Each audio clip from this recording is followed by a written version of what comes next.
año 1901, un científico japonés logró aislar una sustancia alcaloide que nosotros tenemos en el cuerpo y que se llama adrenalina. Eso fue un gran avance en la ciencia, especialmente en la ciencia médica.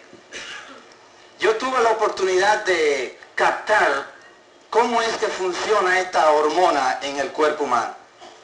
En cierta oportunidad yo estaba con una persona herida frente a la sala de emergencia de un hospital, pero de momento se sintió en la distancia un carro que venía tocando bocina desesperadamente, chillando gomas. Entró frente a la sala de emergencias y el señor que venía guiando se bajó, dio la vuelta y abrió la puerta y sacó un niñito ensangrentado que él mismo acababa de atropellar. Una de las gomas le había sacado toda la piel de la cabecita y se la había puesto acá atrás. Yo vi cómo es que funciona la adrenalina. Aparecieron médicos inmediatamente, aparecieron enfermeras, técnicos de laboratorio, se llenó aquello, todo el mundo bregando desesperadamente porque ahora sí había una emergencia. Hasta yo, que estaba allí de visita, sentí que el corazón se me quería salir al ver aquella tragedia. La adrenalina es la hormona de la emergencia. Cuando algo anda mal, empezamos a respirar profundamente aunque no hayamos corrido, porque el cuerpo necesita más oxígeno, porque hay una emergencia. El corazón late desesperadamente, poniendo más sangre disponible. La piel se pone más sensible, nos erizamos si el susto es muy grande. Un hombre, según la Biblia, que sintió esa emergencia, esa presión de la tragedia, sintió que algo andaba desesperadamente mal. Dice la Biblia así simplemente: vino a él un leproso rogándole. En esta mañana nosotros vamos a estudiar esa emergencia, el sentido de que percibimos una tragedia, y para esto vamos a necesitar la ayuda del Espíritu Santo. Vamos a orar. Querido Padre que estás en el cielo, estamos en este mundo formando parte de una iglesia tibia. Estamos en los últimos momentos de la historia de la humanidad donde no nos damos cuenta de la emergencia. Te suplicamos que tu Santo Espíritu permita que podamos percibir esa urgencia. En los méritos de Jesús. Amén. Y ya que hablamos de la lepra, según dice el espíritu de profecía, era la más temida de todas las enfermedades de aquella época.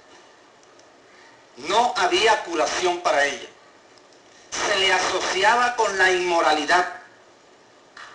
Y dice el deseado de todas las gentes, su carácter incurable y contagioso y sus efectos horribles sobre sus víctimas llenaba a los más valientes de temor.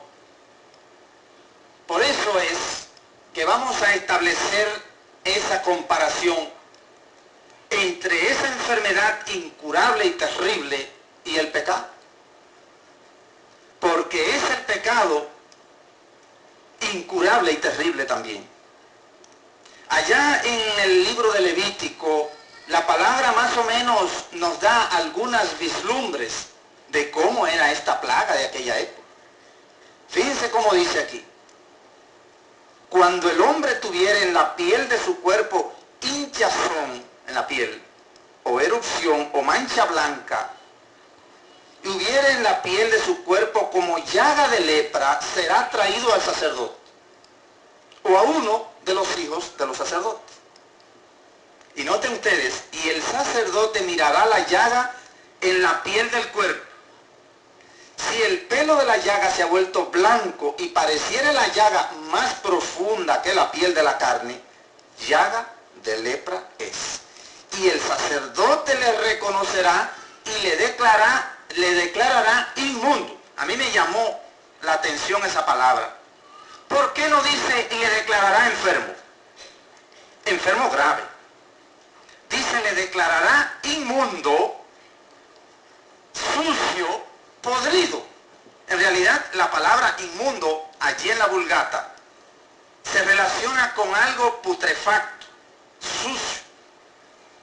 Y usa la expresión con el prefijo inmundo, que está mezclado inmundo con el mundo, con lo sucio del mundo. Y la Biblia dice que cuando una persona tuviere lepra, el sacerdote lo declarará inmundo, no enfermo.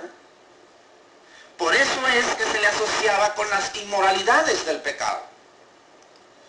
Ahora, hay algunos, vamos a decir, características de la lepra que la asemejan así, pero de plano, con el pecado. Veamos una. Dice un médico especialista en dermatología: el hombre es el único depósito de ese microorganismo que conocemos como bacilo de Hansen. No ataca a los perros. ¿Ha visto usted alguna vez un perro con lepra? ¿O una vaca? ¿O un chivo?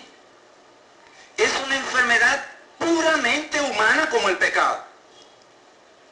Segunda característica que la asocia: el leproso no se siente mal. Increíble. Es más, se le puede caer una oreja y él tirar así a los perros y no le duele. No hay quien se sienta mal siendo pecador. Pecador se siente bien. Soy joven, nada me duele, tengo un buen trabajo, tengo un carro, estoy feliz. ¿Para qué tengo que buscar a Cristo?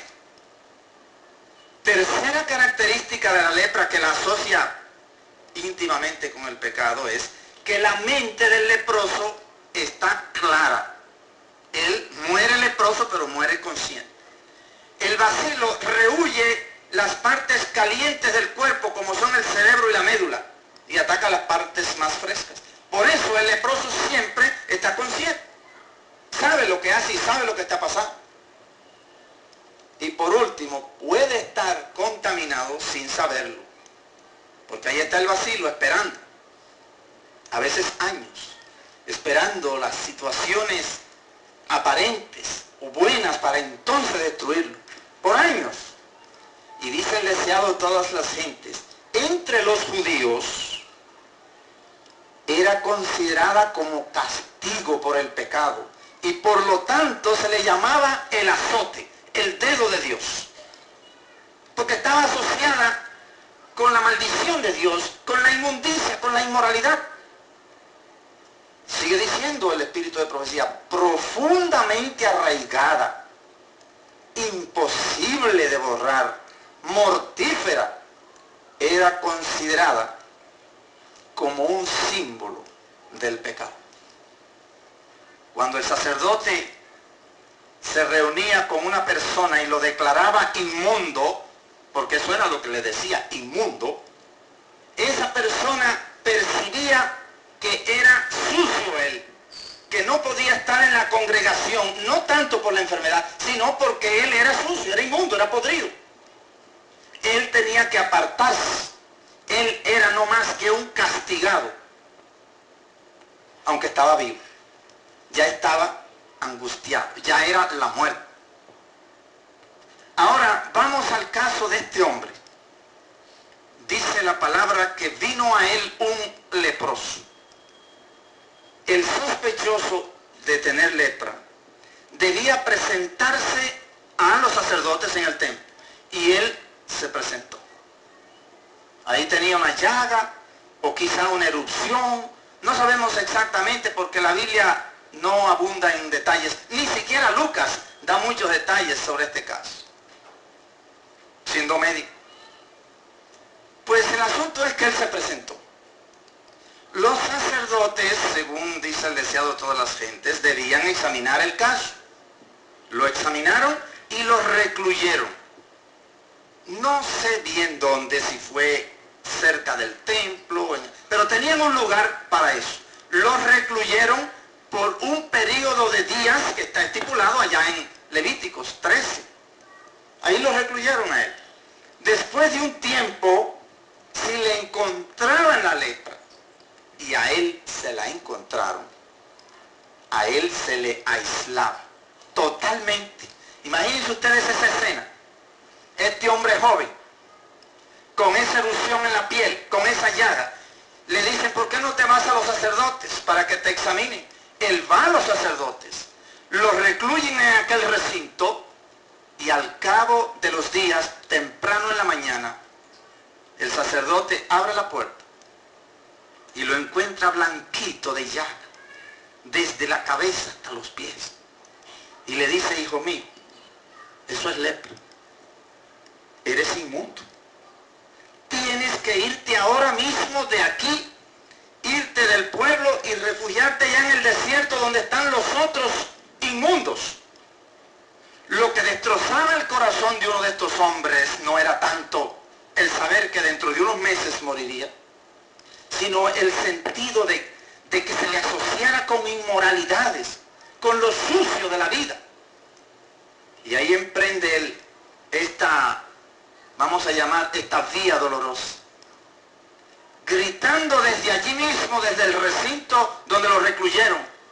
No podía ir a reunirse y a despedirse de sus familiares, con un nudo en la garganta, gritando por última vez su desgracia allí en las callejuelas del pueblo.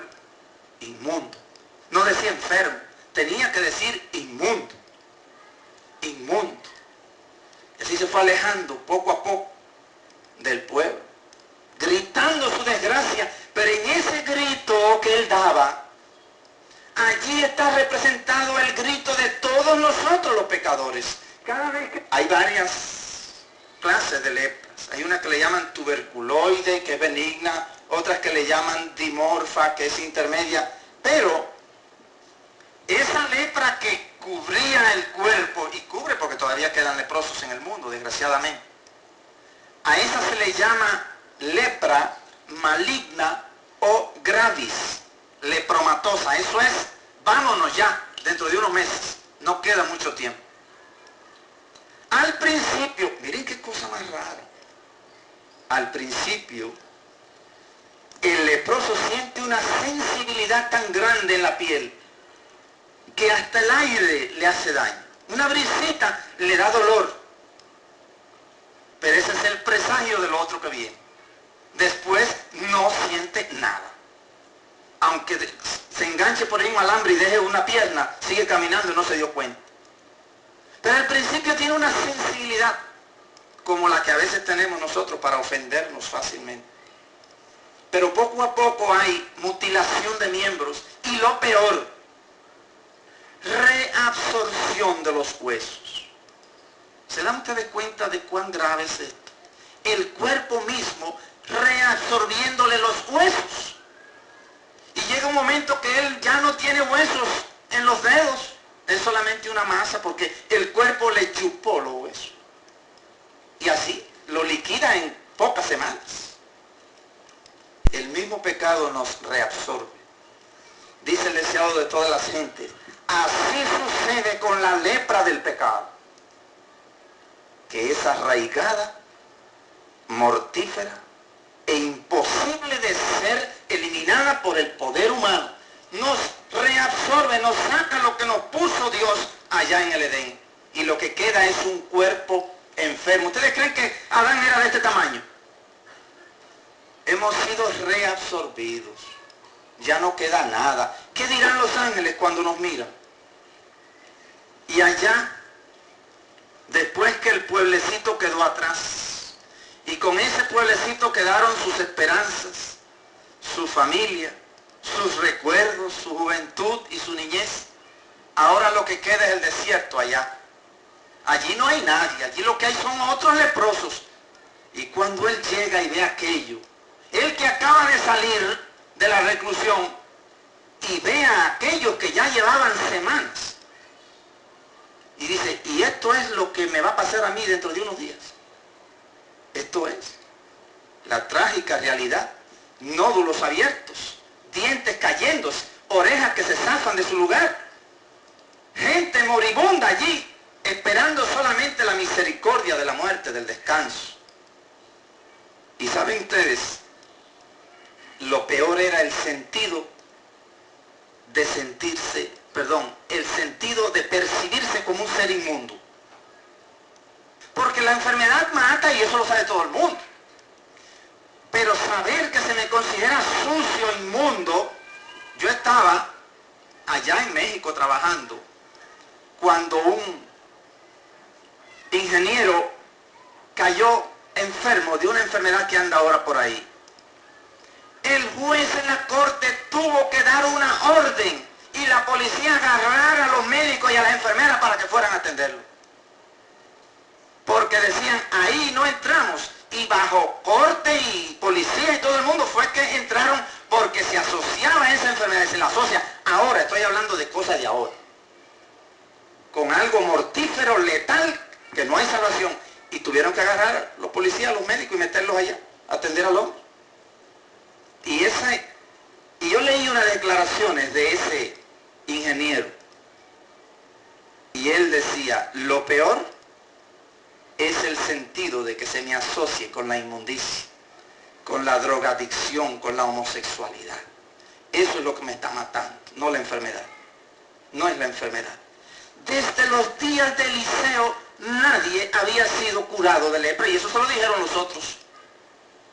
Tú sabes una cosa, desde los tiempos de Eliseo, nadie se ha curado de esto. Así que siéntate ahí en calma, que nos vamos, uno a uno. Ningún leproso tenía esperanza de ser curado. Pero si es que no había curación, no se había descubierto nada. Una vez que el médico daba el diagnóstico, estudiaba el síndrome, ya, vámonos. Allí, sin embargo, hubo uno, ese leproso, en el cual, por una razón que no podemos entender, comenzó a nacer la fe. Él sintió que su corazón latía cuando vio aquello. Dijo, no, aquí yo no voy a morir. Esta gente se va a morir, pero yo tengo que buscarle una solución a este asunto. Y saben ustedes, él dio un paso importante. Fíjense lo que dice el deseado de toda la gente. Este hombre resolvió encontrar a Cristo. ¿Pero cómo? Sin teléfonos. La gente lo veía y salía huyendo. ¿Dónde está Cristo en este inmenso planeta? Pero él resolvió. Y ese es el paso que tiene que dar cada leproso en el mundo. Resolver encontrar a Cristo. No hay curación para la lepra del pecado en ningún otro lugar. Y él resolvió. Ahora, pero ¿qué elementos de juicio tenía él para encontrar a Cristo en aquel lugar? Pero si él está allá aislado, no se sabe ni dónde está. ¿Dónde estará Cristo?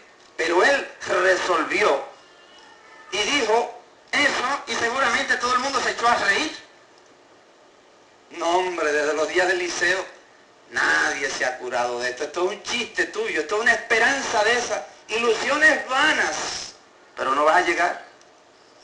Y saben ustedes, no hay ungüentos para la lepra, no hay fomentos, no hay inyecciones, no hay terapia, no hay acupuntura, no hay radiaciones, no hay nada. Hay un método que le llaman el método Ter-Wagner, que es moderno ahora, que medio que alivia el asunto. Pero curarlo así, de que ya, eso no es fácil. Pero fíjense lo que dice la palabra. Pero él no sabía cómo llegar a Cristo. Pero sabía que se está muriendo. Y lo tengo que encontrar, y sentía el impulso de la emergencia. La adrenalina le corría a borbotones por la mente y por todas partes. Tengo que encontrarlo. Privado como se hallaba de todo trato con los semejantes, ¿cómo podría él presentarse al Salvador? Y allá en su angustia preparó un largo discurso. Yo lo encuentro porque lo encuentro. Donde él esté, si Cristo está en un sitio, yo lo voy a encontrar porque tengo que encontrarlo. Esto es de vida o muerte. Es más de muerte que de vida. Y lo tengo que encontrar. Y ahí empezó él, le voy a hablar, lo voy a convencer. Le voy a hablar como si a Cristo hubiera que convencerlo de sanar a un inmundo. Le voy a hablar de mis hijitos. Y con eso que yo le diga a él me va a limpiar. Y le voy a hablar de mi madre. Y le voy a hablar de mi hogar. Y de mi pobreza. Y yo estoy seguro de que lo voy a convencer. Y ahí va su largo discurso. Pensando él qué decir. Y caminaba él por los lugares desiertos. Allá a lo lejos vio un lago. Sí, en ese desierto, un calor bárbaro. Me acercarme al lago a ver si me echo un poco de agua sobre estas heridas, aunque no las siento, pero me estoy pudriendo, me estoy muriendo, estoy hecho trizas ya. ¡Qué sorpresa! ¿Saben ustedes, hermanos, que a todo leproso le llega su día? Todo leproso un día tiene la oportunidad de verlo allá junto al lago. Y aunque él no tenía mapas ni sabía dónde estaba, pero lo andaba buscando. Y cuando alguien busca a Cristo lo encuentra. Donde él está. Porque él se le hace accesible. Y allá a lo lejos, él vio la figura enorme. Aquella figura egregia. Y vio desde lejos que traían gente en camillas. Y de momento veía que como que Jesús decía palabras o hacía algo y la gente se paraba y se iba. Y digo, él ahí está, ese es. Porque yo lo andaba buscando y él se me ha hecho accesible. Y trabajosamente, arrastrándose por allí, por el desierto, finalmente se acercó y oía, dice el deseado de toda la gente, es que oía algunas palabras de Cristo. Cada palabra que oía, aunque era una sola palabrita, traía esperanza, traía gozo. Todavía está sucio, pero como que allí hay algo especial para mí. Fíjense cómo se describe aquí la escena. Presentaba un espectáculo repugnante. La enfermedad había hecho terribles estragos. Su cuerpo decadente ofrecía un aspecto horrible.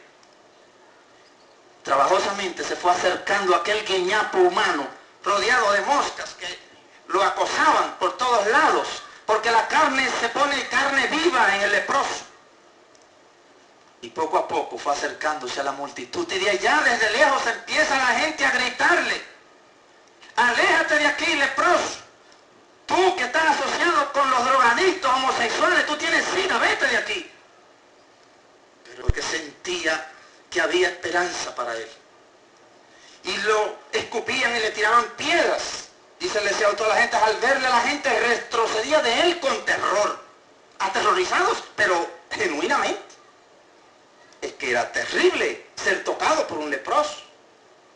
Se agolpaban unos contra otros en su ansiedad de escapar de todo contacto con él, pero él seguía, obsesionado por la idea de que ese es Cristo y que no hay salvación en otro. Es él nada más. Y yo lo busqué y ahí está. Y yo voy a llegar hoy a él, porque hoy es mi día. Algunos trataban de evitar que se acercara a Jesús, dice el Espíritu de Profecía, pero en vano. Él ni los veía ni los oía. Solamente veía y oía a Cristo. Y seguía. No percibía tampoco sus expresiones de horror. Veía tan solo al Hijo de Dios. Y venía repasando su discurso. Ahora le voy a decir todo a Cristo. Oía únicamente la voz que infundía vida a los moribundos. Ese sentido de emergencia lo embargó. El sentido del que sabe que está perdido y que allí en Cristo tiene la salvación. Y que no hay otro y hay que llegar a Él a como dé lugar. Y acercándose con esfuerzo, gritando la trágica palabra, inmundo, ya con el rostro lloroso. Un hombre llorando como una fiera acorralada. Y la gente se apartó. Todos, discípulos, líderes religiosos, familiares de él, amigos. Todo el mundo le dejó el pedazo allí. Pero Cristo no se fue, porque Cristo no se va. Cristo espera al pecador. Ven, lo llama, ven. Y Cristo con simpatía miraba aquella escena. Mientras todos se aterrorizaban y se iban huyendo. Discípulos y media humanidad se fue.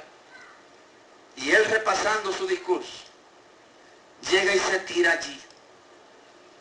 Se tiró al suelo como una bestia acorralada, herida de muerte, sollozando por largo rato y Jesús esperando. Finalmente, qué palabras más torpes dijo. Tanto que había pensado y había repasado. Y ahora solamente dice, Señor, si quieres, puedes limpiar. Pero detrás de esas palabras medio torpes, Jesús percibe el llamado de un alma desesperada. Cristo sabe lo que Él quiere decir, aunque lo está diciendo de otra manera. En ninguno otro hay salvación. Porque no hay otro nombre bajo el cielo dado a los hombres en que podamos ser salvos. Solamente Cristo. Cristo entendió esas palabras torpes. Y un hecho extraño que aterroriza más a aquella multitud.